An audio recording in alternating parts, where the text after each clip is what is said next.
আমাদের আশেপাশে এমন কিছু মানুষ দেখবেন যারা সবসময় একটা মানে যাদের মাঝে সবসময় একটা ওভার কনফিডেন্স ব্যাপার কাজ করে। লাইক আমি যেটা করছি সেটাই বেস্ট, আমি যেটা ভাবি, আমি যেটা পড়ি, লাইক আমি যাই করি না কেন সব কিছু পারফেক্ট, সব কিছুতে আমি বেস্ট, আমার মতো কেউ না, আমি আমার মতো করেই সব কিছু করতে পারি, আমি যেটা পারি সেটা আর কেউ পারে না।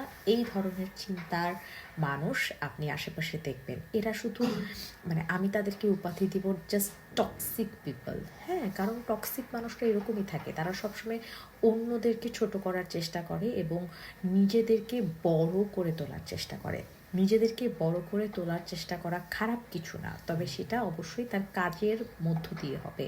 এবং খেয়াল করে দেখবেন যারা আসলেই বড় মানসিকতার মানুষ বা যাদের ডেজিগনেশন অনেক হাই, তারা কখনো শো অফ করে না, বিকজ তারা জানে যে সামনের মানুষগুলো আমাকে আইডেন্টিফাই করতে পারবে। আর শো অফ ব্যাপারটা তারাই করে যারা জানে যে আমার আসলে নিজস্ব কোনো কোয়ালিটি আমার নেই, সো আমার এভাবেই বলতে হবে, বলে না খালি কলসি বাজে বেশি।